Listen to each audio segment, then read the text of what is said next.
Welcome, ladies and gentlemen, to the Vinny Eastwood Show, broadcasting from New Zealand, the wonderful, the fabulous, the refluoridated district of Waikato, is where my very special guest, Evelyn Gilbert, is in at the moment, which is great because we need a report from somebody who has, shall we say, background knowledge of a region so retarded that to be relieved of toxicity without your consent is something that they protest and reverse. Evelyn, welcome to the program.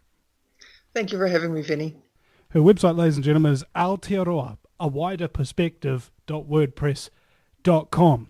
Today, we're going to be talking about a New Zealand politician by the nomenclature Crusher, otherwise known as Crusher Collins, Judith Collins. Now, there's a word that rhymes with hunt, and the word face, and it's just the kind of face that she has. I do believe it's quite horrific, terrifying, and allegedly the entire region where she's from also looks like this. Evelyn, welcome to the program. I wouldn't say exactly like that, but pretty much the same, yeah. Yeah. God doesn't have a sense of humour in the Waikato way here. He's just like a really dark lord, you know, like Sauron. He's not exactly handing out the freebies or the good fortune to all the good little boys and girls. So, speaking of Crusher, what kind of news have you got for us, Evelyn? Well, there's not so much news as that she just has this incredible skill at hanging on in her function as minister. And for those of you who don't know about this, she has just been to China, where she was going to speak about and discuss with the leaders human rights issues. But she used that time to discuss financial advantages for her husband's dairy company. And, of course, a lot of people would like to see her leave because that, of course, is a huge conflict of interest. Vinny? Exactly. In what way? And can we define this and sort of flesh out the issue here? What do you mean? Well, let's talk about in terms of how much financial interest and conflict of interest are we talking about here? Like, how big is her husband's farm? What do they stand to gain? I wouldn't know about the exact size, but the company itself has been known to donate the grand total of $85,000 to the National Party coffers in exchange for these conversations she's had with Chinese officials under the guise of a friendly meal, which in China, by the way, is the preferred way of doing business. There's. Can I ask what exact ministership does Judith Collins have? She's the Minister for Justice, isn't she? Yes, she is. Okay. Yes, she is. So, what would the Minister of Justice in New Zealand and any Chinese officials know about human rights exactly? Other than violating them and knowing how to do so without getting busted. Well, in her job as Justice Minister, she would of course have some reason to discuss human rights and human rights issues. The thing is, though, why would a small country with only 4 million people get in the way of a juggernaut of 1 billion people such as China? There's just no way you can discuss human rights and expect them to listen. You know, it's a joke. So that would be like the residents of Chatham Islands telling New Zealand what to do. Yeah, exactly. And that, of course, would never happen. Other than that, of course, China, which is on the verge of collapsing financially and which has a lot of extremely rich elite party members who are all just dying to get out of China with their ill-gotten gains. And the money they print out of thin air. I mean, China prints about $250 billion a month at the moment to just kick the can down the road. All that money goes to the elite. It goes to the cronies of the elite. And these people are all buying farms, land, apartments. In London the other day, somebody bought an apartment for over $250 million. We're talking 6-room, silly apartment. So we're talking about a group of people who is just really, really keen to get out of China. Now, incidentally, a coffee sponsor of mine who we're going to be launching shortly used to work in Vietnam during the mid to late 90s, and he was doing business with a Chinese diplomat. And this diplomat told him that New Zealand's on their list. And he goes, what list? And he goes, well, countries we're going to take over. And he goes, what do you mean? How are you going to do that? Are you going to invade with armies and stuff? And they go, no. We've got plenty of political dissidents and things like that in China that we don't need or want. And we've got plenty of money that we can make up out of thin air. So we're just going to stuff a whole bunch of money in their pockets, send them to New Zealand, and instruct them to buy homes and small businesses. And that's very interesting. And before you know it, we'll own New Zealand. And my friend returned home in the mid-2000s after hearing that about 10 years ago. And he was like, pretty successful, weren't they? Oh, yeah. And in this particular case, it becomes even more interesting. Orifida is a dairy company, and they're selling milk to China. And that milk gets bottled and branded and gets sold at a ridiculously high price. But not just that. What just has come out is that Orifida also now has bought huge swaths of land north of Auckland and on the west coast of the South Island. And while that land is used as dairy land, it is also known to have gold under it. And they are now prospecting, and they want to start digging up gold. Well, what's the ramifications for that? I mean, how are they exactly going to get all these permits and what? Oh, yeah, that's right. We've got corporate banksters in control of the country that rip up natural land for resources all the time. And some of it already has permits, already has consent. So, and this makes it even more curious. Because, of course, New Zealand itself doesn't have gold in its coffers. It doesn't have a gold storage. And at this moment, we're looking at China buying up every ounce of gold they can get their hands on. Not just the government, but the people of China. Because they know full well that the fiat currency system that is still being used in the Western world, which is based on absolutely nothing, because America also sold its gold from Fort Knox to India and China, primarily China and Russia. And what that means is that we're now basically saying, yeah, sure, dig up our land and take the gold with you to China, although our money is worth absolutely nothing. Yeah, I mean, how are we going to back up the economy after all of this? I don't think trading in Coromandel gold is going to work quite as well. No, it won't. And so if you're saying, well, they want to buy up New Zealand, I'd say they've probably done by now. They're buying all our profitable land and arable land, dairy companies. It turns out now mineable gold, which is financially, which is profitable enough to do.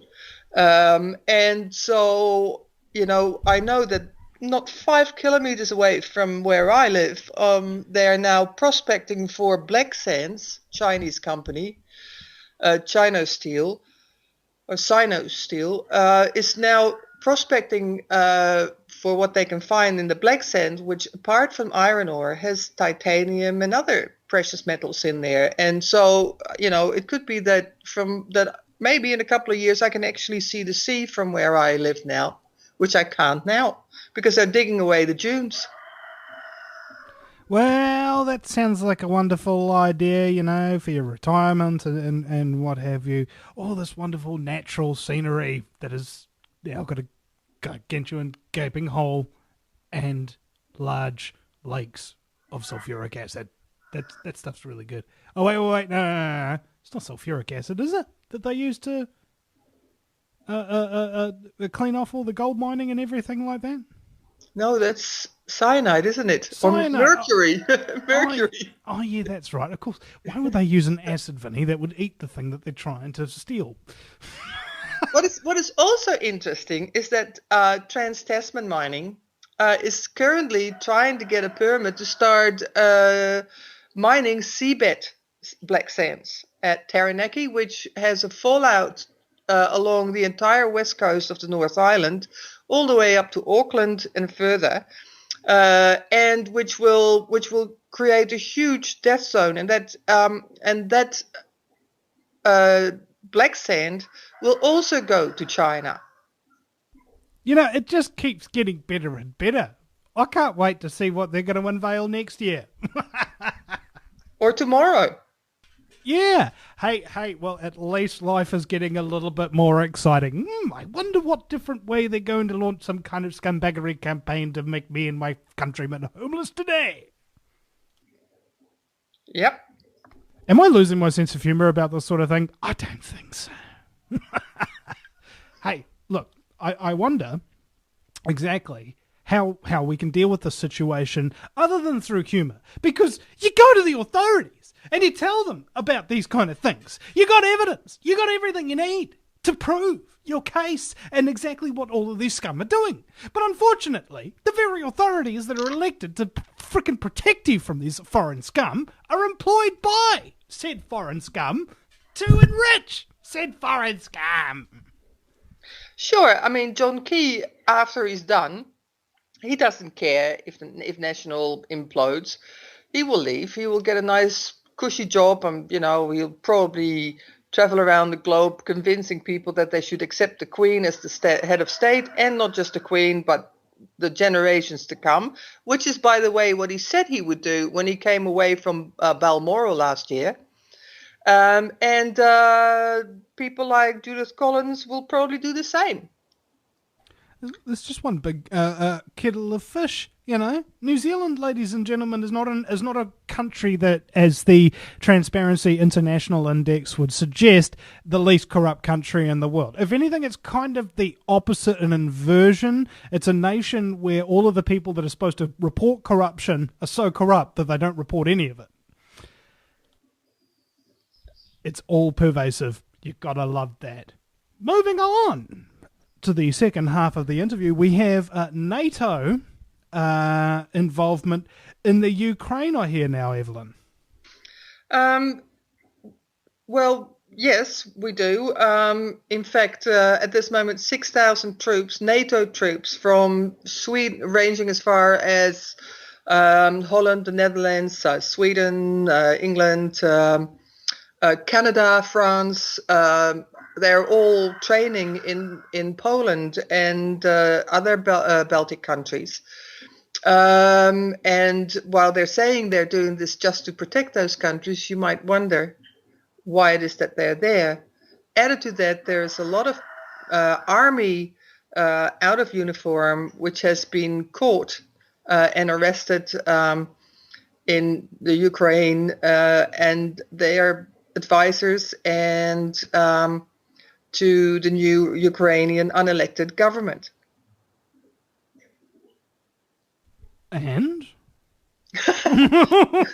well, what else is new? Okay, because of course, we're here in New Zealand. What is so interesting about New Zealand at the moment is that in July 2012 or June 2012, I'm not sure, John Key signed an entirely new treaty, a new pact with NATO. A lot of people think it was just an extension of the older agreement, but he signed a brand spanking new pact with them. If you want to check this, go to the NATO site and search for New Zealand agreement, pact, and you will find all this. It's all out there on NATO, which is amazing on the website.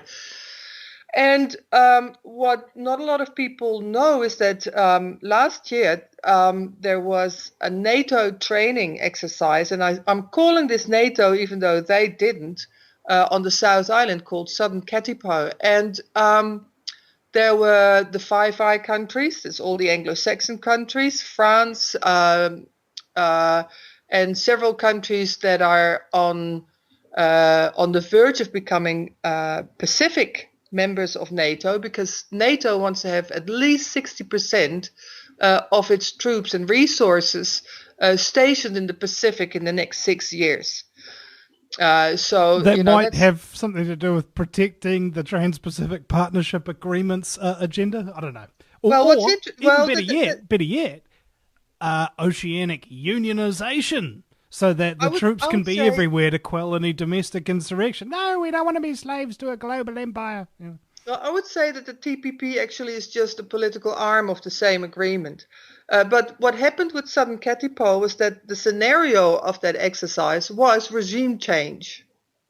It was, what was it, to invade New Zealand via beach landing and depose a democratically elected prime minister. Wasn't that the directive of the training exercise? Well, they said, of course, to make it sort of sellable, that it was a leader who refused to step down after an election.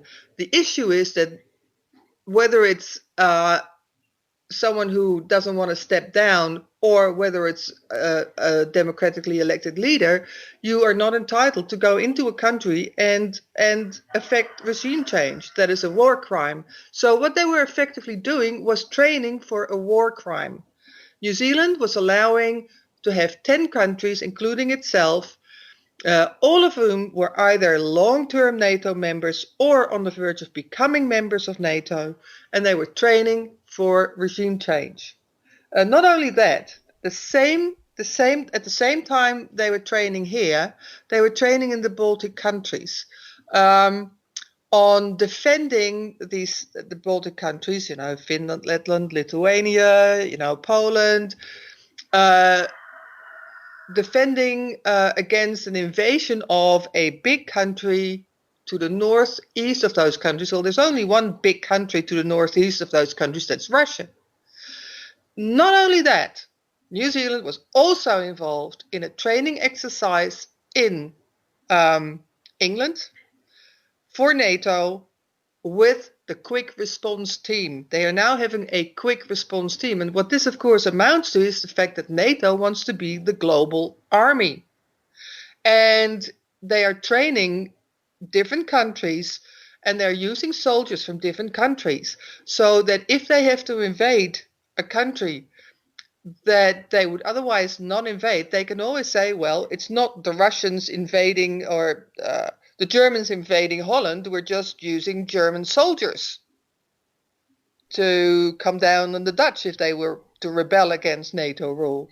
Or, we have Australian soldiers here, or Polish or Ukrainian soldiers if we decide to say, no, we don't want to be members of NATO anymore.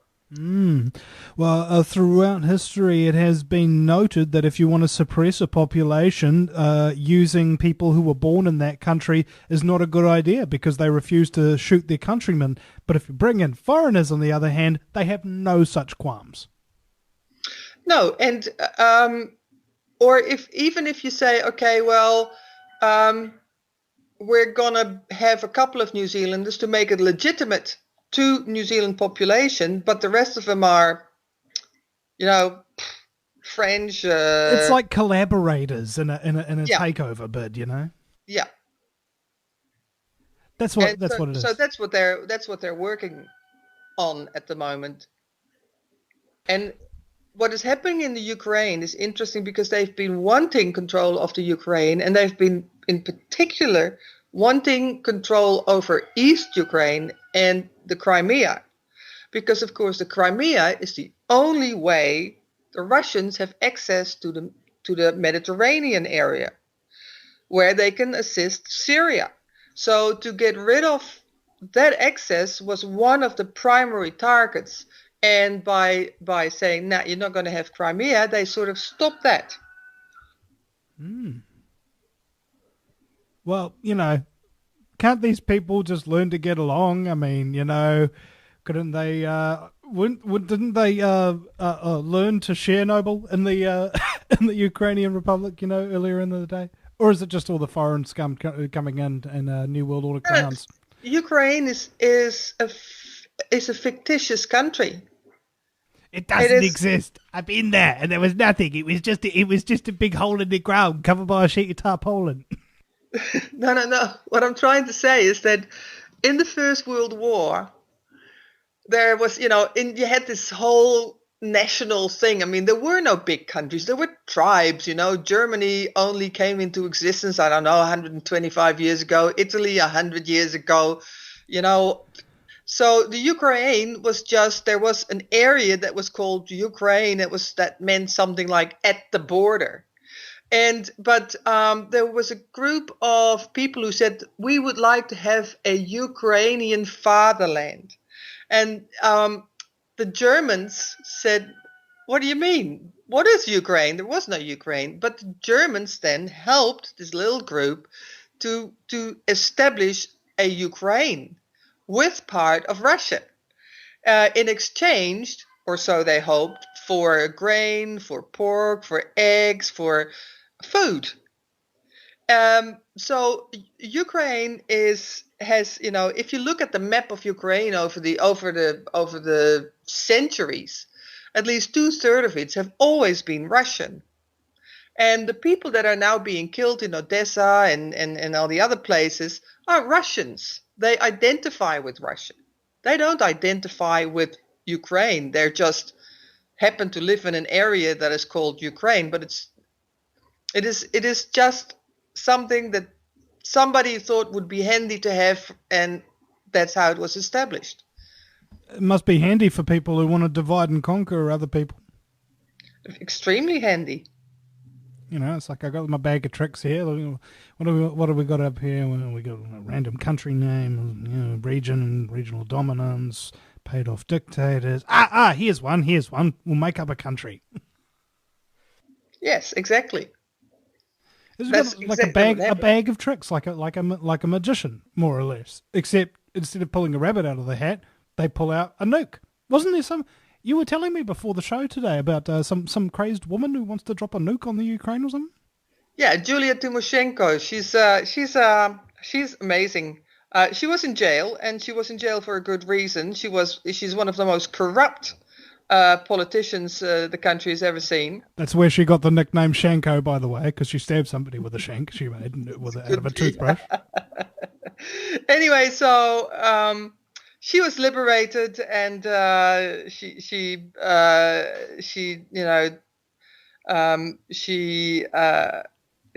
was the ultimate victim. And anyway, so a couple of weeks ago, a telephone conversation was released with her saying, what we have to do is we have to nuke, and we're talking about a lot of people, 8 million people, I think.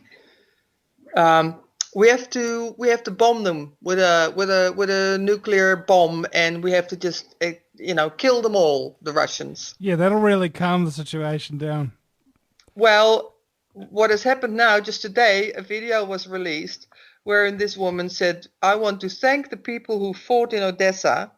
And what happened in Odessa was, of course, a hideous massacre of civilians by members of Svoboda and the ultra right who hold 46 seats in the Kiev government, and who have direct links with the Nazi Party history, who collaborated with the Germans in the Second World War, and they to this day feel that they should kill all the Jews and that all the Russians should be killed. And so these people haunted a group of people who tried to escape in the Union building, And not only did they just set fire to the place, but they actually went in there and raped and killed and shot a lot of people, after which they torched the place with Molotov cocktails and burned another 40 people or so alive.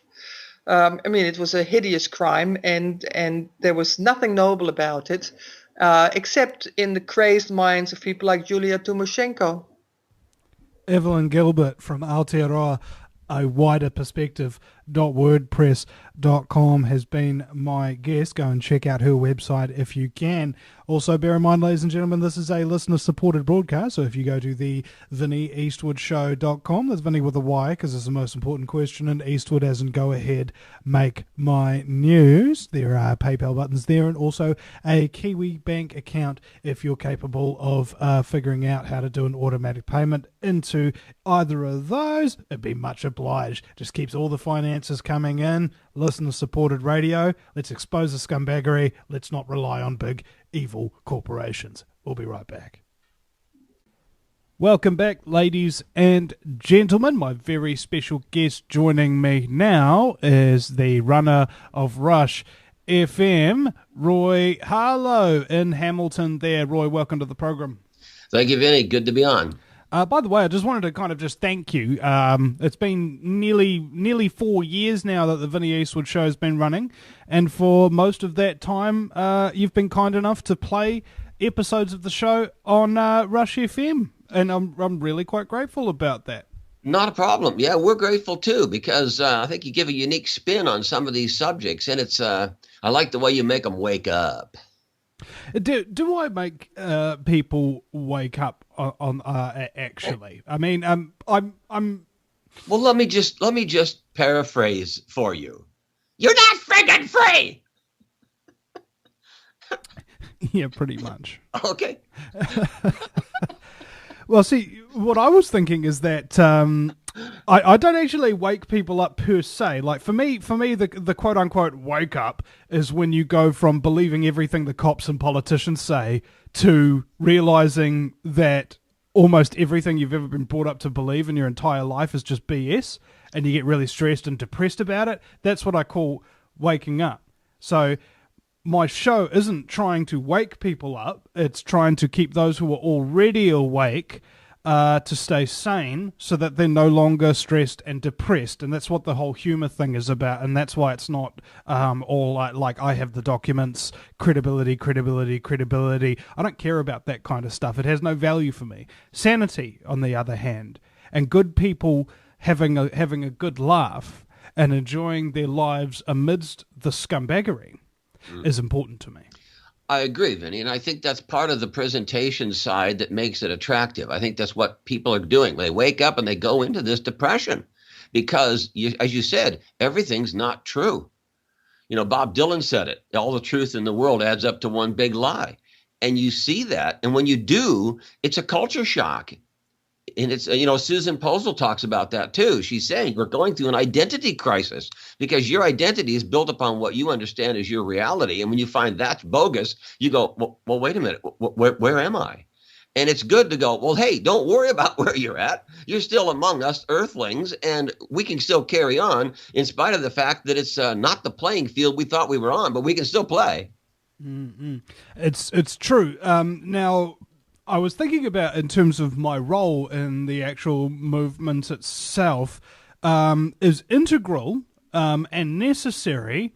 However, it's not the only role that's integral and necessary. You know, I mean, activists and whistleblowers, as far as I'm concerned, they do the real work, like the real hard work. They're the ones who have bullets coming through their windows at night. They're the ones who have their family members threatened, yeah, etc. I don't have any of that kind of stress and pain in my life. Right. And as a result, I'm still capable of keeping my head in a space where I'm happy and I can make jokes about stuff. I haven't lost my sense of humor.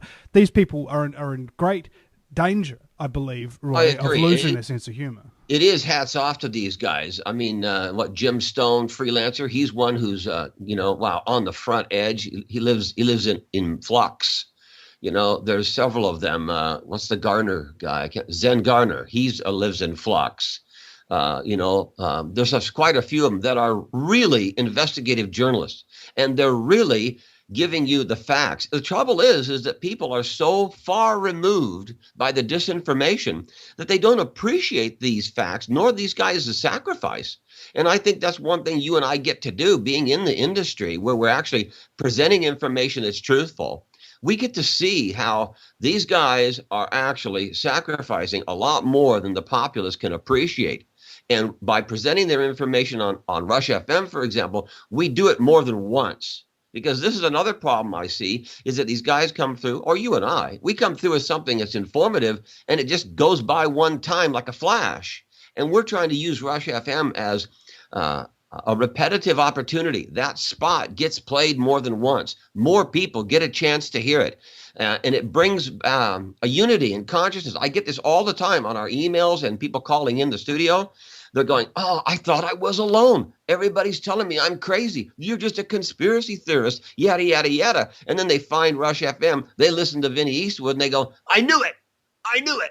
And they feel like they just joined a crowd, a family of people that are informed. And they felt an emptiness, a loneliness. But in their heart, they know this is not right. Something's really seriously wrong.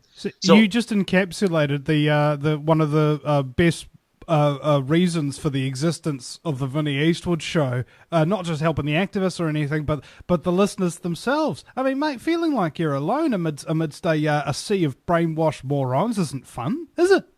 No, it's not. And we all get to experience it together. Yeah, especially if you're in Hamilton. Well, no offense. I don't know anywhere that's exempt from the media contamination claptrap stuff. You know, you really do have a good point there. From screen addiction, you know? Yeah. And in fact, you know, that's something that comes to mind a lot recently is just how much time we spend in front of screens. I recall yesterday watching a video that was posted on YouTube that is telling people that YouTube is ruining your life. Facebook is ruining your life because you're never actually making eye contact with anyone. You're never actually embracing anyone. You're never there to experience anything real anymore. And you are so isolated from everybody, but your mind thinks that you're not. Right. Agreed. That's the illusion. I agree 100%. We're doing something right now on Rush FM. We're bringing in texting. We can have a text line. People can text in because they're not skilled in calling and interacting and speaking their mind. They're semi-retarded in their interactive skills. So we're kind of taking a step toward them to give them an opportunity to take a step out of their box. And we're trying to use the text. We used to have this a few years ago when we first started with you. We had a text method, but it was kind of contamined, and so we dropped it. And now I'm just reinstalling it on a new platform so that these people have free texting on their phone, and they're living on their phone. It's the most amazing control over the human mind to have the guy carry his own control device around with him. Wow, what a coup that was. Yeah. Oh, mate, none are more hopelessly enslaved than those who falsely believe they're free. I have an iPhone, I'm free. Really? That's right. Does that iPhone by chance track you wherever you go and send all the information back to the NSA so that they know everywhere you are and automatically record all the microphones and video footage that's coming out of it and gets data logged at the NSA complex in Cheyenne Mountain? Is that freedom? Is that absolutely really not? And they turn around and rely upon it for their source of information. You say, oh, how do you do this particular calculation? They go, oh, hang on. They turn their back to you and Google it. Nobody knows it, eh? In fact, this comes to a very interesting point. I had a conversation with a former university student the day before yesterday, and he said that his final exam in university was a very interesting one. They didn't have it in a class. They had it at the National Library in Wellington.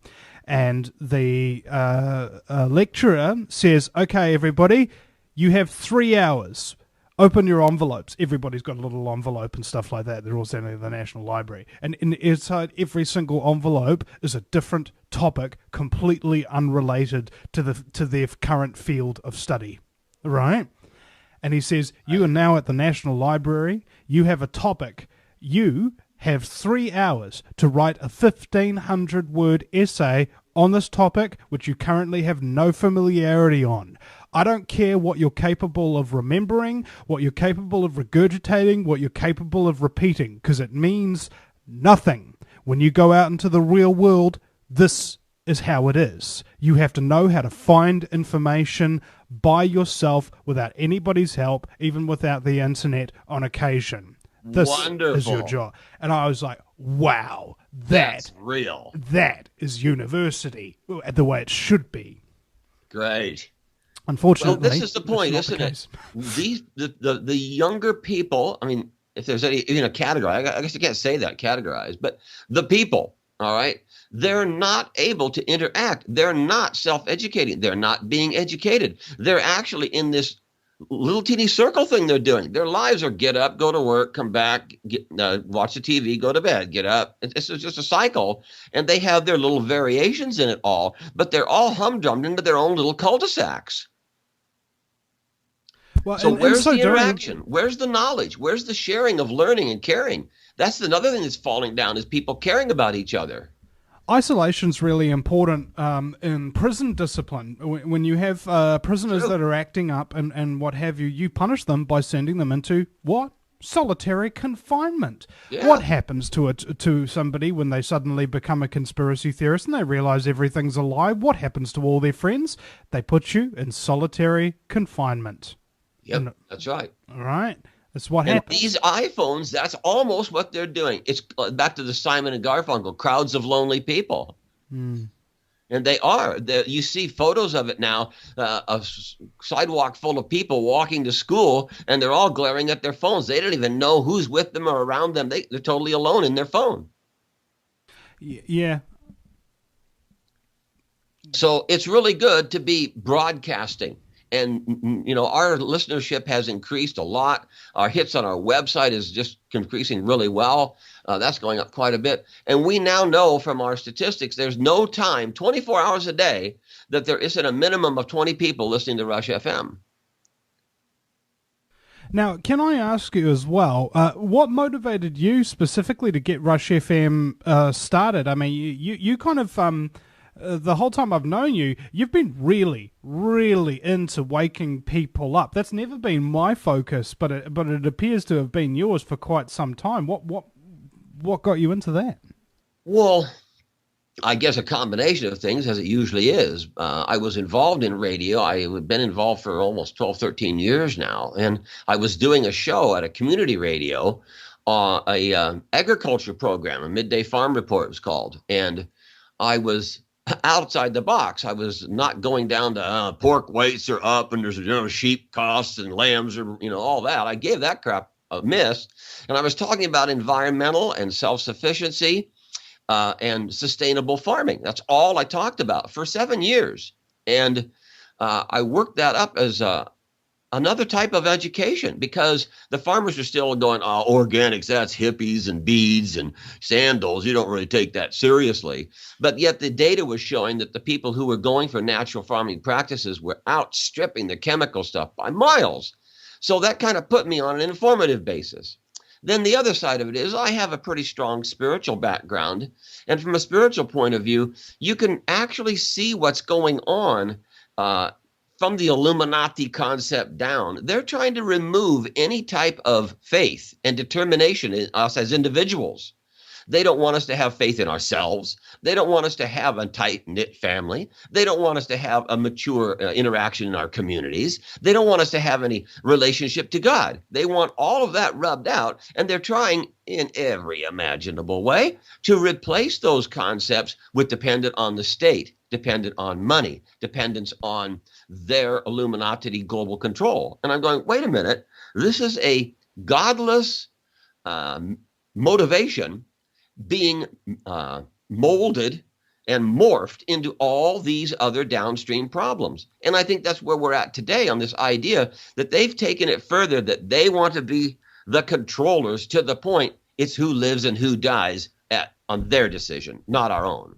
And so what can be said? This is a war. It's a subtle playing, invisibly based war. And so I'm going, wait a minute, I can't stand that. I can't succumb to that. And I believe it's time for there to be a platform. Radio was already in my life. Well, let's see what we can do here. And that's what I did. I started working. I took a station that was a mess, a total unbelievable mess. I can't even describe to you all the horrors that was going on in the studio. I mean, the stripper pole was in the studio, and I took a trailer load of beer cans and cases and rubbish out of the studio. So it was a real mess. They were tagging the wall inside the studio and all that. So it was a real mess. And I took it and shook it down and cleaned it up and started to find out, well, what is it that I'm going to get? What a broadcast. It's going to make people care and pay attention. And that's where Rush FM started. And I just went through going, well, I can't put on big, long, involved talkback programs. I didn't have the equipment, tools, support, etc. at the time anyway. And I feel that everybody is so distracted. You got to hit them with something that's a minute or two or three and get them thinking and let go. And that's the way I've structured Rush FM. And so we've been very successful. We have hundreds of spots and quotes and inserts, and we're constantly looking for insightful comments by intelligent people, those people that have had the opportunity to be in the front row, to hear something, to analyze in proper perspective. They've come forward relatively articulate and given something that the people can identify with. Yeah, that's true. I mean, I'll say one very short one here. We have a very short spot that says, if all dollars aren't taxed the same, it's not a level playing field. So that's just a simplistic thought. And it goes on from there to sometimes 3 or 4 minute discussion about a particular topic or subject. And well, we've hit the nail on the head. The people are coming back to us going, man, there's so many things that makes me think on Rush FM. And I go, that's what we want to hear. Mm-hmm. Of course, because I think, what was it? I went out to a protest in Pukekohe to protest John Key, who was visiting out there at the time. Uh-huh. And a police officer came up to us, stopped me from protesting, and we talked with him for about 20 minutes after only protesting for 10, and the video got tens of thousands of hits, right? Nice conversation with the cop. It's always fun doing that. Yeah. And on my way home, my volunteer for the day, also named Vincent, asked me, Vinny, why don't you take things more seriously? Why don't you try and report things with credibility and such and such? And I said, well, think about this, man. How many people are there doing that already out there? People are really working hard to maintain their credibility and to report all the facts, etc., and are doing it really seriously. And he says, well, it's pretty much all of them. And I go, now, how many other people out there who are just having fun and making people not want to kill themselves? He goes, well, basically it's just you. And I go, okay, so what you're really asking me is, why don't you want to be like absolutely everybody else and not be original in any way, shape, or form, Vinny? It's like, well, I think there's an obvious answer to that, because I don't want to. That's right. What the hell is the point? We don't need more sameness. We need the outside the box. Sameness always produces the same result. It's those of us who are outside the box, looking at it from a different point of view, have another take on it, and are presenting it in a unique fashion. Those are the ones that actually make people stop and think, well, wait a minute, this is sameness. I can't be bothered with that kind of stuff, really. I mean, it's when was the last time you had an original idea? I like to ask people. And the answers are usually not good, bro. And he turns to his girlfriend and says, when was it, dear? Yeah. Because if you're a guy, you can't remember nothing. No, hell no. And she says, the last time I gave you one. So yeah, we're in a situation where we have to take an outside-the-box perspective so that people can be not necessarily shocked, but kinda out of the concept that this is just another report on the same subject. Because there's very serious shit going on. It's amazing how the spin is absolutely the opposite of the truth now. I mean, it used to be they had some bit of truth put in it, a little bit of lie, a little bit of deception, a little bit of word jugglery, and it formed their article or their conception of how to control humanity. But now it's gotten to the point it's almost exactly the opposite of the truth every time you look deep into it. And that's true. I have indeed interviewed activists before, and they told me that when they watch the news, on occasion they play the opposite game, and it's quite fun. You just sit there, you watch a news story, and you assume the exact opposite of everything that they're telling you, and it's a really funny game because 90% of the time it winds up being exactly what's going on. Spot on. That's right. You get the real point of view if you play the opposite game. I hear you. I think you're right as rain. And I think that's part of what you get to do in broadcasting and radio. You get to give them that opposite point of view from a factual point of view, if that makes sense. You're giving them that opposite concept, but with a perspective that makes common sense. Because I get this all the time. I know you do too. What is going on in this crazy world? Anybody with common sense or a little bit of intelligence and education goes, something's really wrong. What is going on here? I got this idea as well that it's so utterly important to maintain a perspective on these things because there's too much knowledge out there for any one person to know. This is what I've started to realize, is that I want to know as much as I possibly can. And the first thing I learned along that vein is realizing that I can't actually know everything. Yeah. Right. Which means that you have to go into life with a degree of humility. Don't you? Definitely. Definitely. You have to have a degree of humility. The humility is a reflection of your own self-confidence. A person can't be humble unless they have self-confidence. Hey, that's actually a very interesting point, because when you're arguing with people, say, like, I don't know, they're arguing with you about chemtrails and saying that they don't exist, etc., etc., and you're like, okay, well, here's this video with a 15-length plane-length contrail, which disappears almost instantly, and here's a video with a plane that leaves a streak from horizon to horizon, thousands of plane lengths long, and not only does it not disappear, it expands, attracts moisture from around it, and winds up covering the entire sky with a milky haze. And they go, oh, well, that just occurs under certain atmospheric conditions. What conditions? What conditions? They're right next to each other at the exact same height with the exact same temperature. The condition is denial. That's when it occurs. Oh, yeah, the atmospheric condition, denial can allow chemtrails to manifest, like like Percy Jackson and the Lightning Thief or something like that. I manifest chemtrail with my brain god powers. Yeah, right. Here, let me share something with you. This is an email I got 2 days ago. I've just been on a short visit back to New Zealand after living abroad for 10 years now. On this visit, I stumbled across your station and must say am very impressed. Please keep up the good work with what you're doing. I've forwarded your website address to quite a few close friends now to add to your following. I'm 33 years old and constantly struggling to understand what the hell is going on in this world. The information you have laid out is such a help with making decisions to do with health, well-being, life choices, future challenges with my kids. The list goes on. It's not pushy. It's just providing the information, which is what I want. A huge thanks again, friend Phil. That's the kind of stuff we're getting, Vinny. Yeah. I get a lot of that too. And what's interesting is the compliments. This is how the brain works, or at least my brain anyway. You get 10 to 1. Is this going to be too much information? No, this is going to be pretty straightforward. Oh, okay, good. You get 10 to 1 compliments versus insults, but you remember the insults 10 to 1 versus the compliments. Well, that's only human nature to make you try to improve. It doesn't have to wound you or give you a doubt in your mind or your heart. It's only an indication that there's room to improve. And if you take it like that, it's the water off a duck's back. It's true. You just got to learn to cope with it and deal with it, don't you?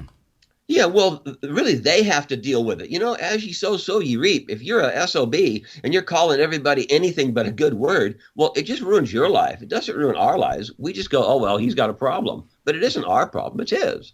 Yeah, no, this is why I have fallen in love, a digital love with the Facebook block function. Somebody comes at me, block, and you never hear from him again. Oh, it's blessed. I mean, I recall as a teenager when you get the odd pimple and what have you that's really, really big, fat and juicy, and you actually get this intense, sickening fascination, pleasure by purging that thing. All right, it's very similar sensation to that, I must say. Well, what can be said, Vinny? The social spectrum of types of people, they're trying to make that all sameness, and you get two responses. The one response is what we do. We try to inform. We hold on to our individuality. We try to be constant and self-confident and do the best we can. And then there's the other people that get angry, agitated, full of hate. They just can't stand what's happening to them. But see, they don't understand. It's more a knee-jerk for them. Ours is more a intellectual repercussion. This is true. Roy Harlow from Rush FM in Hamilton, ladies and gentlemen. rushfm.co.nz is the website. You're listening to the Vinny Eastwood Show at the VinnyEastwoodShow.com. There's Vinny with a Y because it's the most important question, and Eastwood hasn't go ahead, make my news. We'll be right back. Welcome, ladies and gentlemen, to the Vinny Eastwood Show. My very special guest is from New Zealand today. Well, he's in New Zealand. He's technically from England. His name's Daryl Jones, and he's a local MC, virulent music DJ, and he's also a little bit into conspiracy and the occult, for that matter. Daryl, welcome to the program. Yeah, thanks, Vinny. Appreciate it. How many years have we known each other? It's been like nearly 5, 6, 10 years or some crap, and this is the first time we've ever bothered to invite you on the broadcast, mate. I'm sorry about that. Nah, that's okay. Yeah, probably what, I don't know, 7 years or something. Yeah, quite a long time. Yeah, bro. Yeah. We've had many a party together out on the town. Yeah. You filmed quite a few of my events. I'm also an event organizer, and Vinny has done quite a bit of nice filming and editing work as well. It's nice to be called a little bit of a conspiracy theorist, like I tend to think of myself as quite, isolated from mainstream thought, so. Yeah, well, the word isolated pretty much encapsulates a lot of the lifestyle of many conspiracy theorists, I can assure you. Yeah. Well, what's the alternative? Being a, coincidence theorist. Yeah, pretty much. The other element that I wanted to discuss with you today is what exactly drives people within this realm. To define my point, I want to ask you as well. To being a bit of an entertainer and being around all these people, which I call, I guess the word would be soulless. All right, you know the type of people I'm talking about. They're all through the entertainment industry. They're not few and far between. They're the majority, and it's the good people who actually have an awareness of their surroundings and the implications of their actions, like yourself, that are the rare ones. What is it that actually gets that whole ball rolling for you? Okay, if I understand the question, I think the entertainment industry is quite similar to the other big industries and areas of it's power, isn't it? If you're an entertainer, then you do have a certain amount of power over people's thought. I mean, people are hopefully wrapped by what you're doing. So I mean, what it is, I think, is a system that's been developed probably over like hundreds or possibly even thousands of years, where the sociopath is promoted, like the scum rises to the top. I mean, obviously in entertainment, the talent rises to the top too. So you say the cream rises to the top and the scum rises to the top. It's the same with politics, entertainment, you name it, really. So my position really is kind of interesting. I mean, I try and work with people that I see as, good souls, not just people that have talent. It happens all the time. I book a lot of DJs and MCs and bands and stuff. And I mean, yeah, there's some really talented DJs and stuff out there who are just really unpleasant to work with because they're so self-centered. And to me, often it seems like, they display sociopathic kind of tendencies. Well, the American Medical Journal states that a psychopath is a person who is really good and enchanting when you first meet them, but they ultimately don't have any depth to their personality or long-lasting relationships. And the industries that you are likely to find these people is business, entertainment, politics, law, medicine, and religion. What would you say are the most influential institutions of our time? All of those are the most influential institutions.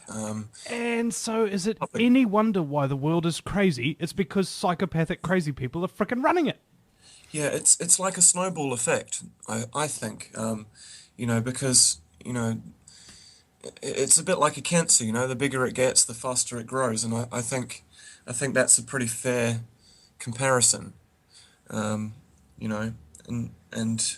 it is a bit disheartening to see it happen, especially when, these people are chosen over, the rightful people. I mean, there's people out there who are wise and decent and would, do a great job of running things, whether that be in politics or entertainment, and they are pretty much suffocated and, marginalized and kept out the way, and in positions that don't really utilize their strengths, while you get people getting promoted because they're corrupt. And this is a system-wide problem. This is a human race problem. It's so widespread. So the solution is, God, the solution's a tricky one, eh? I mean, it's... Well, I think it's kind of like when you realize you're an alcoholic. Step one is admitting it. All right? Yeah. So, ladies and gentlemen, just admit it, okay? Hi, I'm Vinny Eastwood, and I'm governed by criminal psychopathic scum. Yeah, I mean, it would be pretty good if we could sort of uncover and fully reveal this paedophile network. I hate to sort of have to bring it up, but it has to be brought up, doesn't it? Oh, it has to be brought up over again and again, no matter how many people yell at you and scream at you and tell you they don't want to hear it. I'm sorry, mate. There are kids out there who don't want to be raped, and because you don't want to hear it, they will continue to be raped.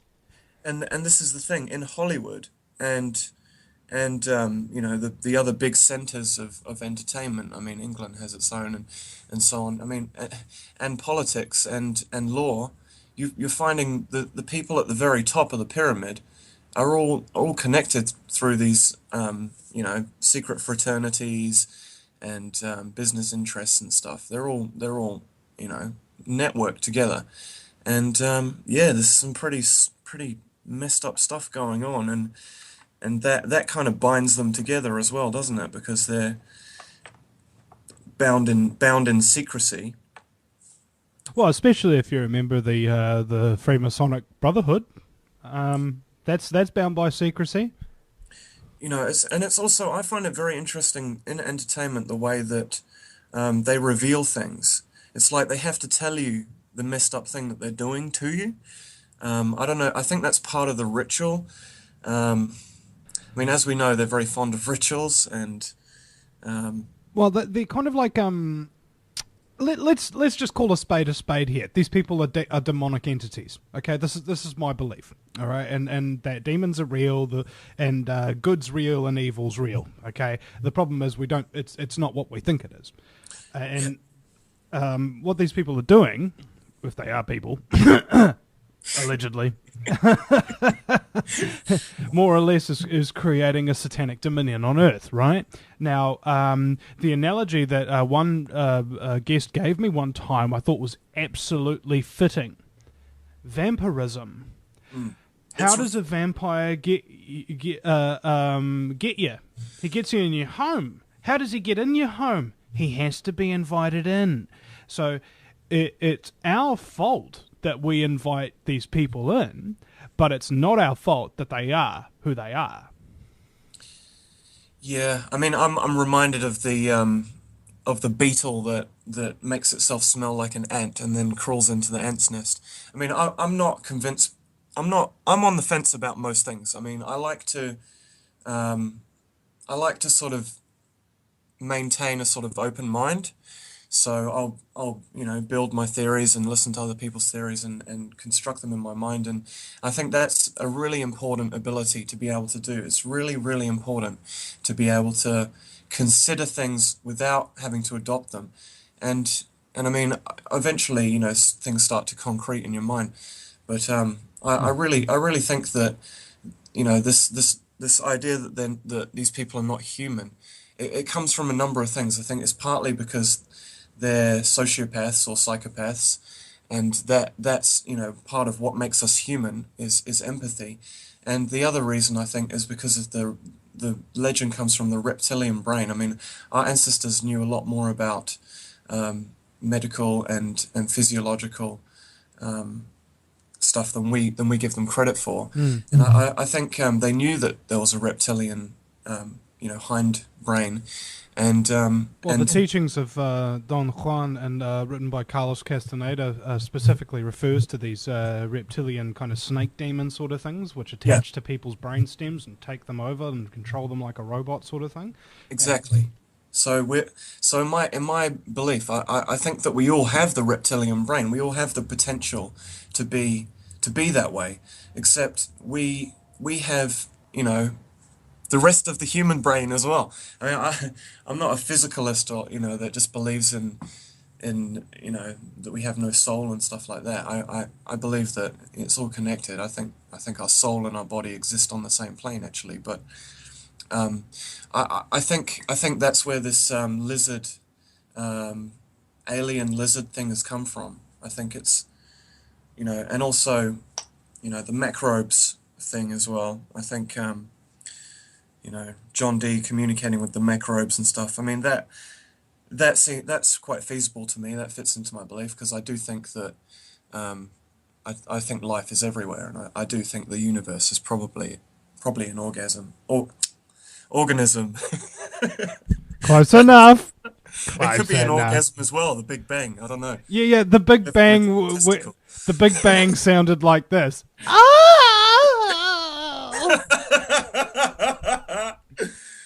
Yeah. Sounds about right, doesn't it? It's a lot sexier than the darkness of space. The universe is a sexy place, my friend. No Shiite Muslim, you're making some alien love tonight.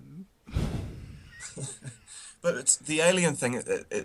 I like to draw comparisons and build ideas like from these comparisons. I mean, I see the Earth. I mean, the Earth is shrinking, but I mean it's still a big place, and the way that animals are spread out, and we have different biodiversity in different areas. I mean, and you have this question of pests. New Zealand is a good case in point because New Zealand, originally, most obviously Kiwis know this, but perhaps your American audience wouldn't be aware that in New Zealand, I mean, there weren't really many mammals, only the ground-dwelling bat, and we've introduced a lot of creatures basically, and people in this country criticize the pests. They criticize magpies. They criticize possums. They shoot them and stuff like that, which is all right. I guess. Which is ironic, really, because possums eat berries and then they crap the berries out after the removal and the fertilization process, and they actually help the bush. And so, in an effort to help the bush, we drop one of the world's most virulent poisons, 1080, into pristine bush, as well as right on the borders of farmland to kill these terrible pests. It drives me nuts. It drives me nuts. I can't, and we don't understand what that chemical is how that's going to be reacting to all the other chemicals we're pumping everywhere else. Yeah. But the point I wanted to make is that, we as humans, human beings, supposedly weren't in New Zealand until the Māori showed up, or the Māori as well. So originally it was an island of birds, and that was pretty much mostly what lived here. Really, human beings in our modern form, we're the pest. We're the only pest. We're the one that's brought these so-called pests here. So I really think, we just need to accept that these animals are here now, stop trying to poison them and kill them, and let them get on with it. It's, we might have to do other things to support the native animals as well, but it doesn't necessarily have to be at the detriment of the ones that we've introduced. It's almost like the pot calling the kettle black. And actually, to make one more point, it's always the introduced stuff that they're like, okay, they're killing all the natives, and what about what about the introduce? What about the us? Yeah. I was saying that. I was just about to say that. What about the British that introduced themselves to New Zealand and started killing the natives? How about they just start? Yeah, exactly. You see where I'm going. And the reason I say that is because there is a comparison to be made there, and it's characterized by the lack of empathy in the first place. Oh, these are pests, they need to be exterminated. Oh, these are unevolved people, they need to be exterminated and their land stolen, etc., etc. Again, psychopathic mindset. Same freaking thing the whole way through the entirety of history. It's still with us today. It never left. I just think it's a bizarre situation that we've got ourselves into, and I don't know. It's worrying. It's worrying to see all of the stuff that's going on. This is just one tiny aspect.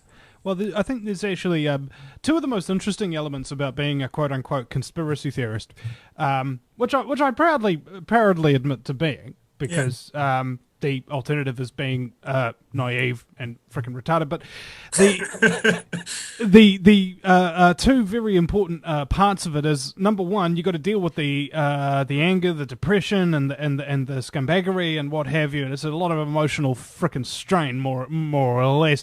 And element two is actually dealing with the other people who are still asleep, who won't listen to facts, won't look at evidence, won't listen to reason. That kind of thing. And they say that you're the crazy one, because you have facts and evidence and listen to reason, not in spite of the fact, but because of the fact. They have to say that you're crazy because the alternative is too uncomfortable for them. What I would recommend is I know it's really difficult to find positive news stories at the moment, but you're going to have to get creative and I don't know. I really think that the mainstream news, they've realized this. They've started to try to put positive stories in there. And the only shit they can, sorry, language. The only stuff they can find is absolute nonsense, like duckling crossing the road and stuff. So, hopefully we can do better than that. But we really need to start, I think, covering our little, even no matter how small they are, victories. I know that you do that. But it's a tough one. It's a tough one because people don't want to hear about things. They don't want to know. They want to live in the bubble, and I can actually kind of respect that to a degree. Life is so diverse. So much is going on. So much of it is wonderful as well. No matter how bad things get on Earth, we're only one tiny little planet.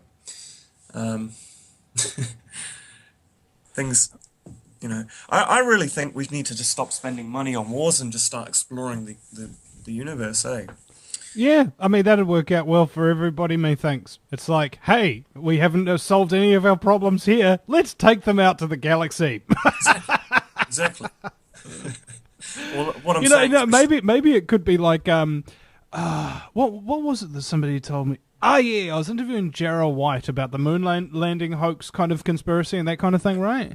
And I asked him, what the hell is the point in going to the moon? You know, and what the hell is the point in going to Mars? I mean, sure, it'd be fun, it'd be cool, but at the end of the day, the only reason why we really, really need to go to the moon or need to go to Mars or anything like that is because we've got a planet here that we're fracking up faster than we can clean it up, and we're gonna and the only thing we really want to do is to spread throughout the solar system and eventually the galaxy as a human race into the future like a goddamn cosmic parasite. it doesn't have to be like that, though, does it? I mean, we can. I believe that we have the option, we have the choice whether we want to be parasitic or whether we want to be, beneficial. And I think actually not the whole. I don't think the whole human race is parasitic. I think No, I don't think so. only I just about think the ones 99% of us.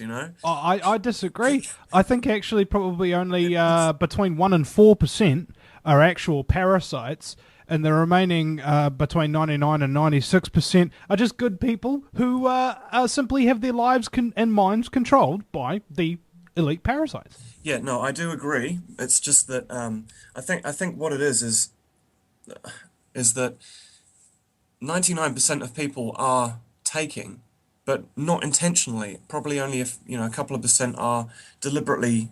I think most people feel bad and guilty, I'd say, about the way that they live their lifestyle, but they feel like they have no choice because it's not easy to grow your own vegetables. It's not easy to walk everywhere or cycle or get around with minimal sort of like footprint.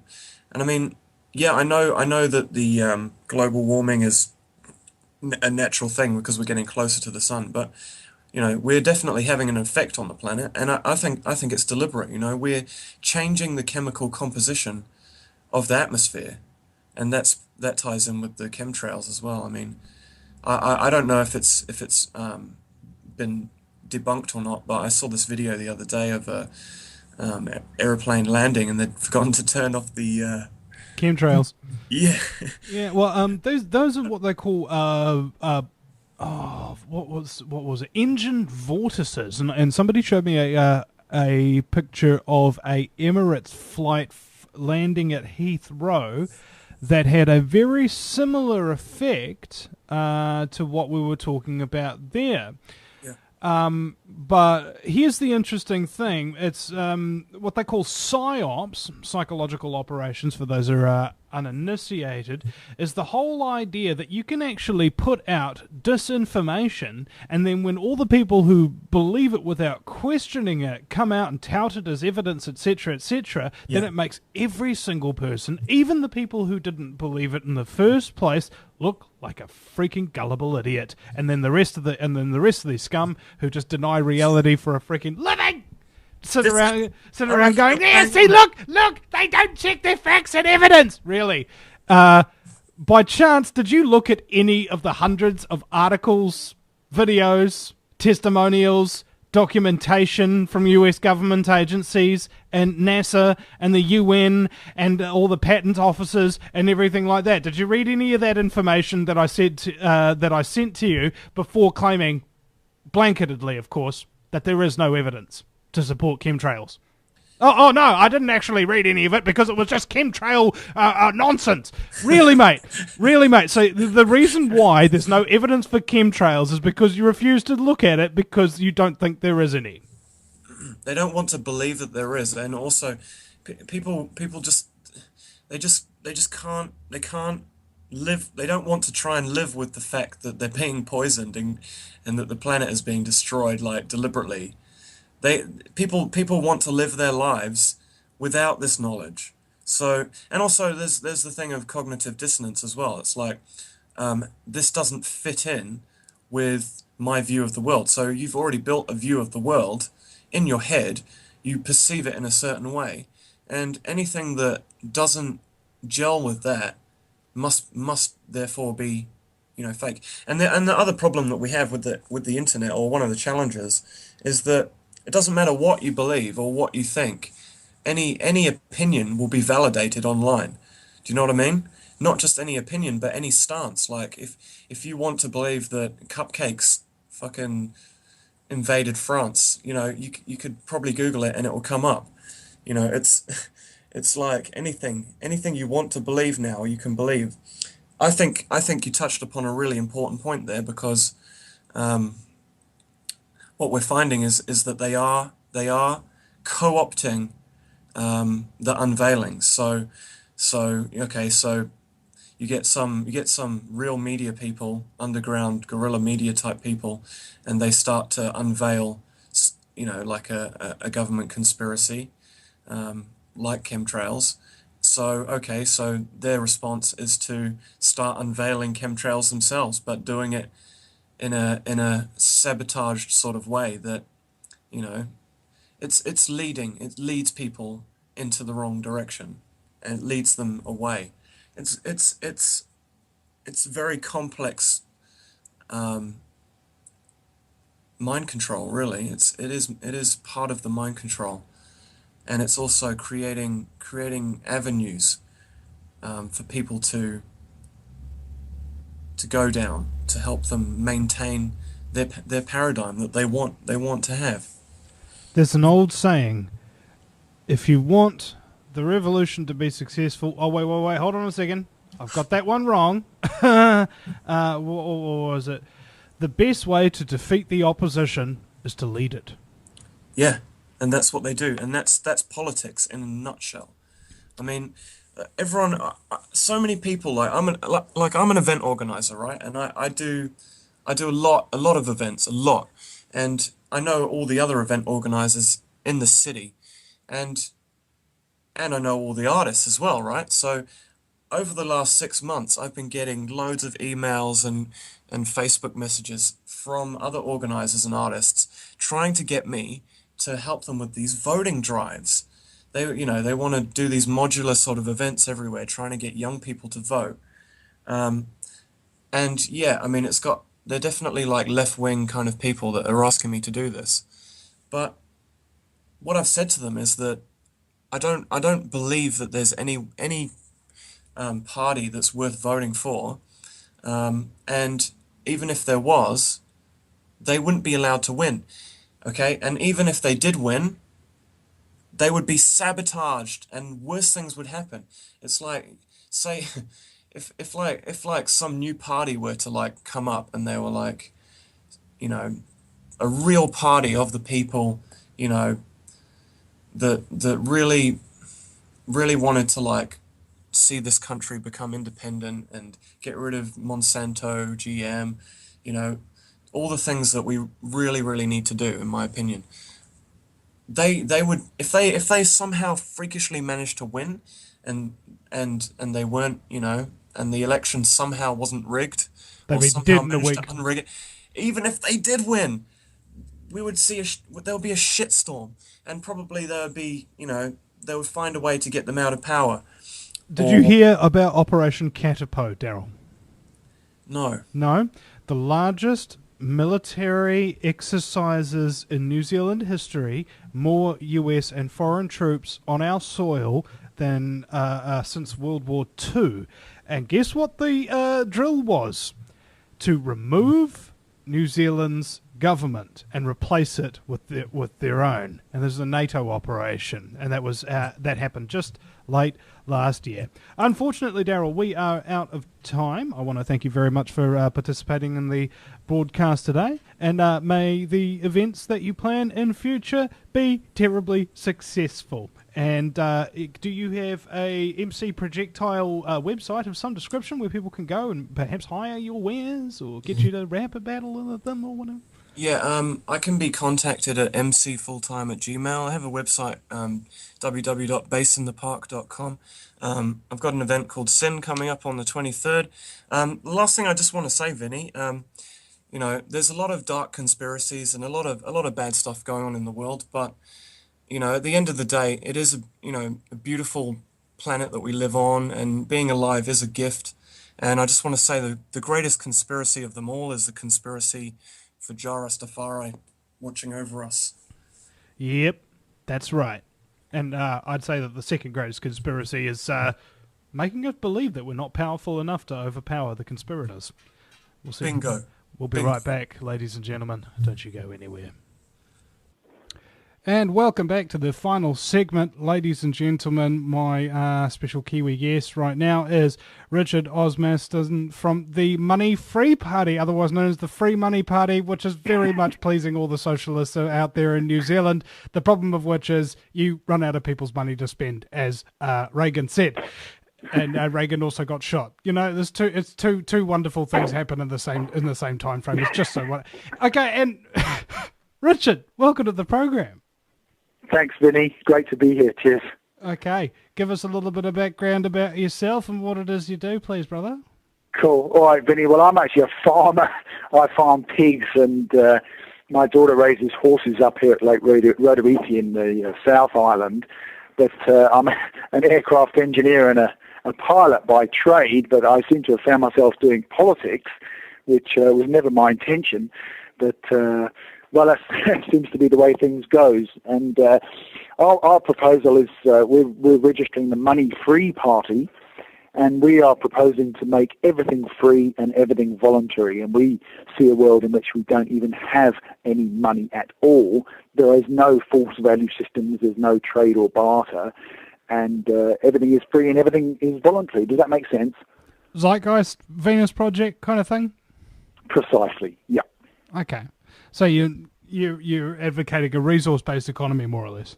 Exactly, Vinny. Yeah, thank you for saying that. Not everybody puts those words together yet, but it is definitely coming. Yeah. Oh, yeah. Well, it's not a new idea. And ultimately, what I'd like to do is actually have it see the Venus Project idea done. Yeah. You know, at least once. You know, it'd be great to see a city run on the particular system, but what I found was the drawback with the system is that it has to be global. I'm not 100% sure how it would work on the micro as well as the macro, and the problem is, what if it doesn't work at the macro either?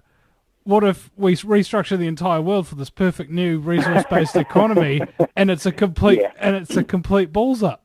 Yes, could we go back? I know that's always a sort of something little nagging in the back of our minds, but the way we see the concept, Vinny, is slightly different from that of the Venus Project, and I've spent a lot of time with those guys and with Zeitgeist people and the Money Free Party in the UK as well. And, of course, we have Ubuntu now in South Africa. You know, we're not alone in doing this. This is huge around the world. But without sounding too sort of conceited, I think conceptually we're actually further ahead than all those organisations. And, you know, it's funny, New Zealand's a funny little place, eh? It's the sort of place where quite often, and we can see it historically, things have happened first here around the world, you know, compared to anybody else because, you know, relatively educated, forward-looking, sort of civilized small country, and you can get on fast here, you know, and we've seen that before. And because of the way, I mean, especially with a sort of Nelson-type community, there's a lot of enthusiasm for this kind of thing. There's a lot of educated, sort of charismatic, cosmopolitan minds here, and we can really progress this kind of thing a lot in a way that you probably couldn't with the same, how should we say, intensity in a place like London or even Auckland or, you know, Los Angeles or Florida. It's you know, everywhere's different, isn't it?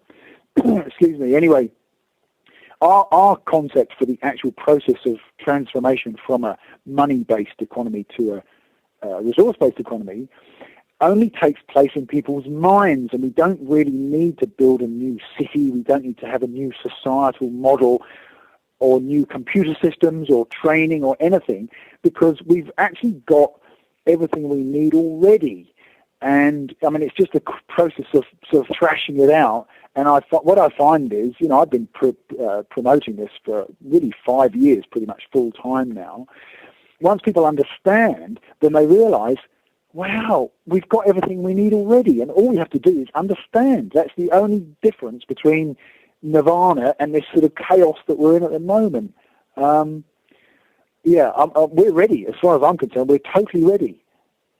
Well, how ready are we? I mean, exactly what would be the transition scheme? Because if you're going to take a monetary-based economy into a non-monetary, voluntary-based economy, how exactly are you going to persuade the current business elite who benefits so much from it, and also reach the much poorer communities who are politically apathetic? They are politically apathetic, I agree, Vinny, but I mean, I'm recruiting members for the Money Free Party. You know, I need 500 signed up members to register the party. And I've spent a lot of time talking to disadvantaged and, more sort of fringe areas of society. And this works for everybody. And what makes this different to any other major change, I mean, and I do mean in the whole of history, is that this benefits everybody. And the business elite that you're talking about are not the ones that you have in mind. How old are you, Vinny? I'm 29. Oh, well, mere slip of a lad. Well, but because we base our expectation of the future on our experience of the past, okay? And we think of, these awful business leaders, sort of psychopathic monsters who just want to grind people into the ground and get their money out of them. But modern business leaders are not like that. If you start thinking of Richard Branson's, Mark Zuckerberg's, etc., the truly modern business leaders, and what I've been doing since I've been promoting this, is going to exactly those people that you've just described, who we all think of as heinous monsters, and saying, look, what would this be like for you? And, of course, these people do have empathy. Yeah, okay, they're cunning and ruthless, and they work very hard, and they're trying to get the most out of everybody. But at the same time, they have a social conscience. They have an environmental awareness, and they're not the monsters that we're thinking of, the Rupert Murdochs and the great industrialists of the past. Like David Rockefeller, who's still alive. Yeah, I mean, yes, of course, some of them are probably monstrous, but they even admit and brag about it. Exactly. And at their level, I mean, it doesn't really matter.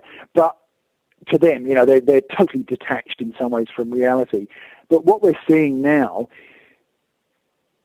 the modern business leaders, the majority of them, they are actually becoming aware. And, of course, with the climate threat, that doesn't leave anybody out. We're all involved in that. We're all sharing the same climate.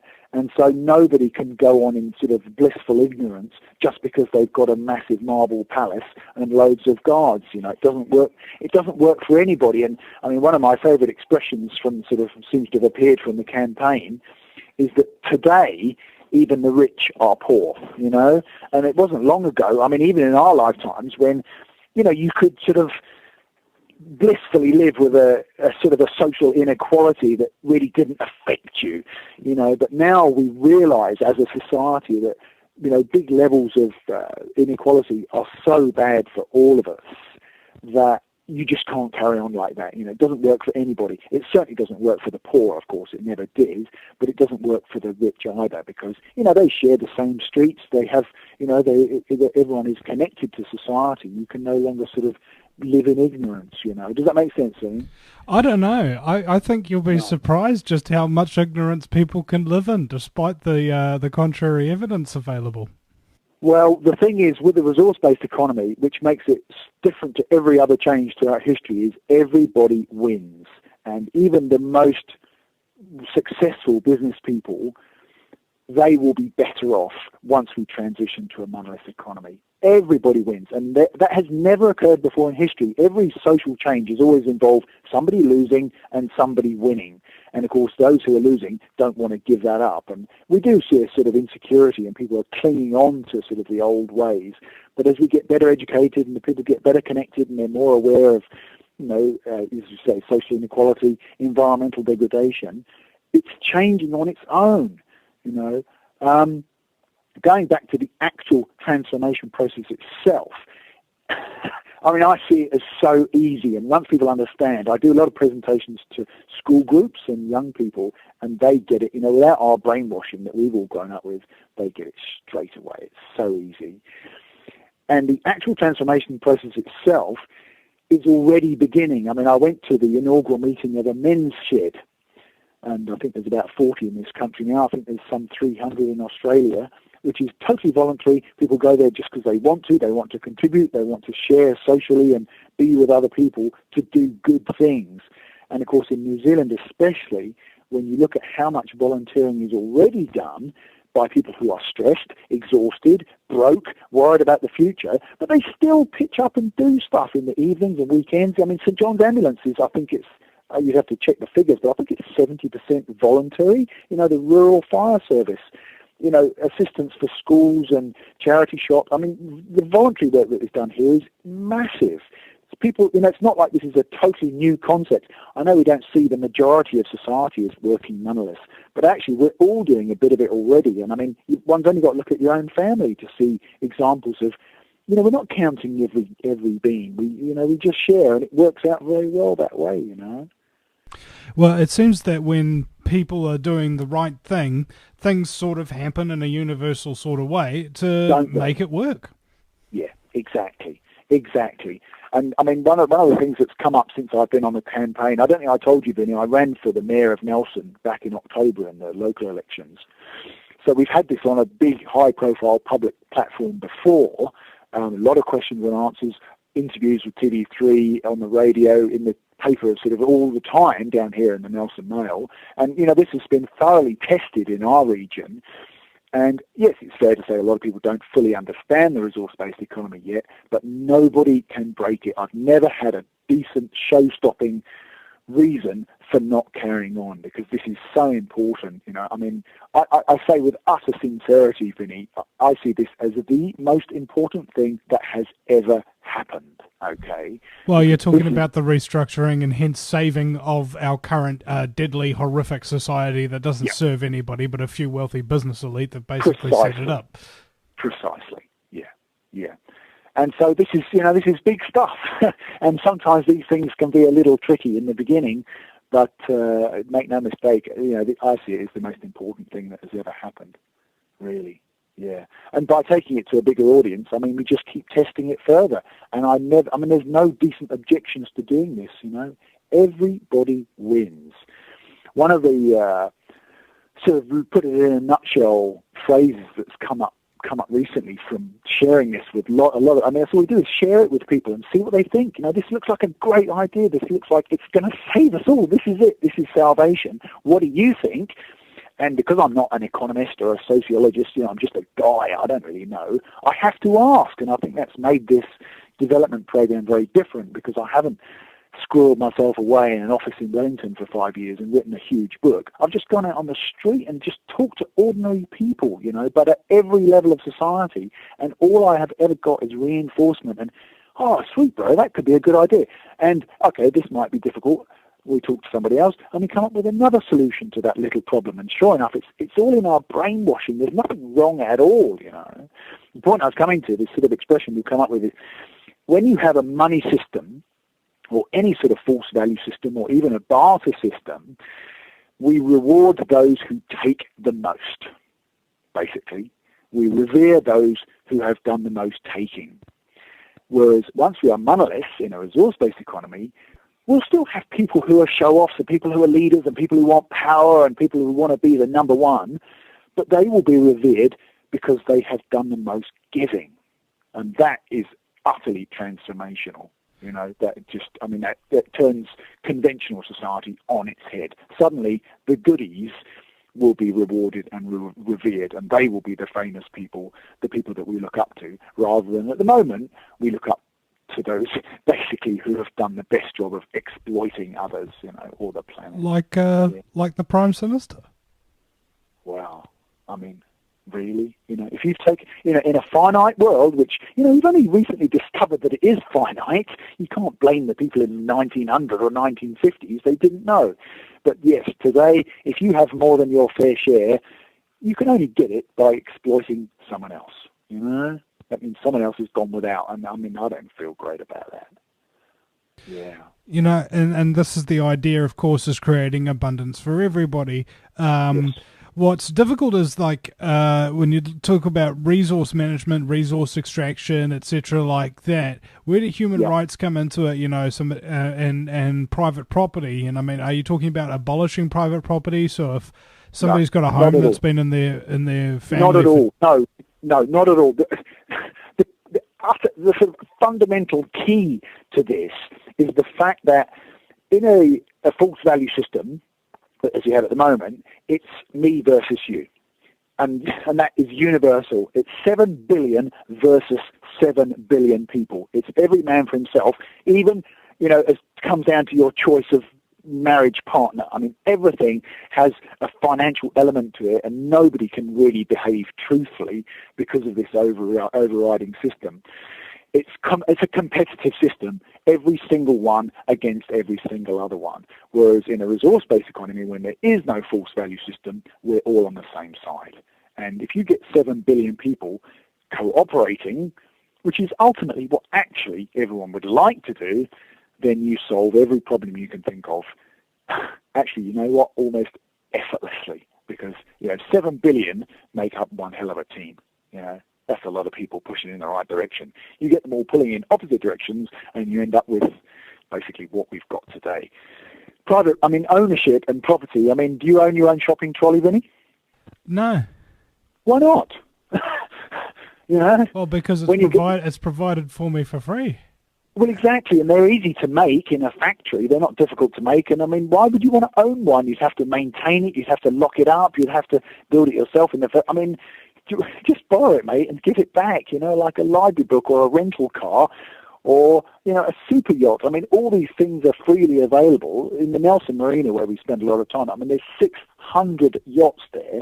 Most of them never go anywhere. There's plenty of everything for everybody. Why you would want to own your own shopping trolley or own a whole library? I mean, do you want to look after it? If you really want it, you can have it. But personally, I'm happy just to go there, borrow the book I need, and when I'm done with it, I give it back. We're doing this already. It's not an alien idea for us. This is so natural to borrow something, have the utility of it, and then give it back. I don't own a train either, or a jumbo, but I go in all those quite often. Do you own pants? Your own pants? Like your own pants, like you put them on in the morning, you go out the door so people can't see your genitalia swinging in the breeze. Yeah. In the system, would we own our own pants, and we'd go borrow them for extended period of time and then chuck them out, or what? I think it's up to you, mate. Because what you've done there, and I think it's quite brilliant, is you've described all the larger things that we're already using in public and we're already using in concert. However, It's actually the small things that really make up our lives. These little ornaments or pictures that we have on the walls, all of these kind of things. Yeah.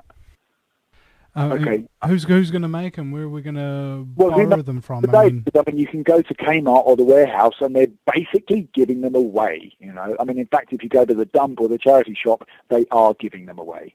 And if you don't have a monetary influence, a little trinket from a charity shop, to a child who hasn't been influenced by Coco Chanel and, the diamond industry, is just as happy with a little trinket that her friend made or one that Granny picked up at the charity shop as she is with a $10,000 thing that, cost lives and resources to dig out of a mine in South Africa. What is value? And, of course, to people who aren't brainwashed by the money system, mostly actually value is something with love in it. And, just as, one's own child makes a little, piece of jewelry or, does a painting at school, and it's very, very precious to us. And without a money system, those sort of things with real value, because they had love in them, will come to the fore. And the things that are actually exploitative, such as diamonds or gold or expensive cars, will disappear because it's just, who wears fur coats today, I know they're very warm, but as a society, we don't really look up to people who wear mink fur coats anymore, It's changing. I think it is. And if society's changing, that means the government that represents it have to change with it. Yeah. However, what I find interesting is that the government seems to shall we say, adopt the opposite purpose, where if society is changing, they try as hard as they can to stop change in its tracks, ironically campaigning at the same time on a platform of change. Indeed. Amazing, isn't it? Yeah. Yeah. I mean, unfortunately, the way I see it, Vinny, is, the government is just another institution. It's sort of this behemoth monolith. That sounds good, doesn't it? And what is the purpose of an institution? At the end of the day, in the long term, it is to maintain itself, regardless of the need of the little soft humans that may come and go. And so thus we get the institutions of education, government, industry, etc. They remain, and the people come and go, don't they? We're just little soft things that are processed through that institution. And I would say that the government, is just another form of monolithic institution that doesn't know how to change. And of course, it threatens its very self in a monetary system if it does change. And that's the last thing the institution, is designed to do for itself. So it continues regardless of the needs of the people. I find what's strange about politicians, like career politicians, for instance, is that you get born, you go into kindergarten, you go to middle school, and then you go to high school, then you go to university, and then you go into a government job, and you've never actually had a real job in your life, never actually really gotten the opportunity to put your creativity into gear, and then all of a sudden you put your copious quantities of rules into play that annihilates your creativity, and then because you don't have any, you start to impose all those rules that were imposed onto you onto other people because you don't have any either. Yeah, institutionalized behavior. Yeah, right. So precisely. That's what a government has actually turned into. It's turned into a negative feedback loop of dependency. Now, if it's possible to actually reverse that negative feedback loop, turn it into a positive, it means that nobody should be dependent. Everybody should be independent and actually contributing to the greater whole rather than asking what the greater whole can do for them and how they can bludge off of it. Absolutely. I totally agree, Vinny. Yep. Yeah, and the way to get there is not by striking at the head of government, much as I'd like to see John Key or the boss of Monsanto or the oil companies or the mining people, all these supposed enemies of the people. They've been pushed into those positions. I mean, it's partly due to their psychopathic nature, but... The poor psychopaths. Give them a break, ladies and gentlemen. No, they're lovely. I know they kiss babies. I've seen it. But... this is what you get in a competitive system. Those who are the most ruthless, the most cunning, will gradually rise to the top. The American Medical Journal agrees with you that psychopaths are really successful in general. They've got this subset called a corporate psychopath, and they find their way into the main institutions: religion, business, politics, entertainment, law, and medicine. Yes, any structure whereby trampling on your colleagues, you get ahead, basically, and you trample on the everybody else, basically. That's the only way to get up, is to stand on somebody else. That's exactly right. And I mean, one of the things I find very frustrating but also very encouraging is that there are so many, how should we say, enemies out there, baddies, whether it be the whale hunters or the psychopaths or the murderers or the car stealers, the shoplifters, the druggies, any one of these things that people are protesting against, and of course there are almost unlimited number now, especially on Facebook. They're coming up every day, aren't they? Oh, join my anti-this group or anti-that group. But this is not the enemy. The enemy is already within, and it's a little bit of every single one of us in the money system itself, where we've got this competitive system that means you've got to fight for everything. And at the end of the day, I mean, I don't think much of those guys who used to hunt whales, but they didn't do it because they loved killing whales. They did it because they were poor.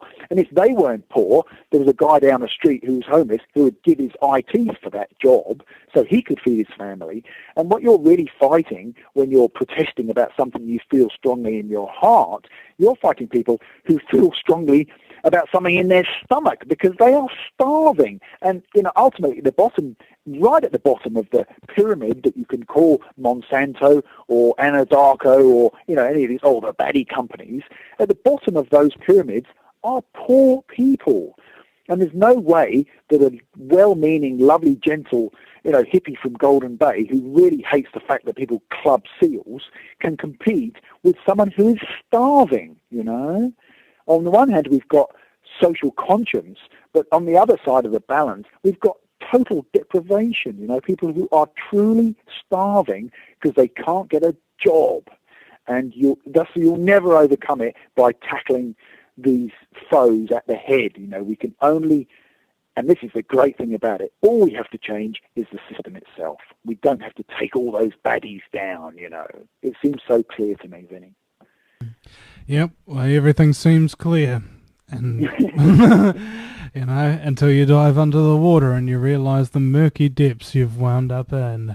Richard Osmaston, good luck in your foray into politics. The Money Free Party, does it have a website by chance? Yes, it does. moneyfreeparty.org.nz, Vinny, and we're big on Facebook as well, same thing, and we're resource-based economy on Facebook too. Yeah.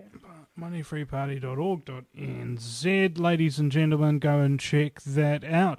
This concludes another exciting episode for the Vinny Eastwood Show. Thank you very much for listening, especially those who are tuning in on the radio broadcast on the New Zealand networks, Rush FM network, Affinity FM network, and also Dagsy FM. You just gotta love the Dagsy.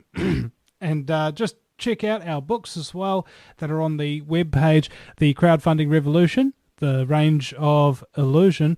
And if you are keen on sponsoring the show, just give us a contact through the website contact page, or just start making a donation or an automatic payment into the bank account or the PayPal any old time you please. This is listener-supported broadcasting, and let's face it, ladies and gentlemen, none of the mainstream media are going to give adequate coverage to the issues that we discuss on the show that really need to be heard about in long form, because there's just too much information to compress into a 30-second soundbite and then tell you something completely different next so that you forget what they just freaking told you.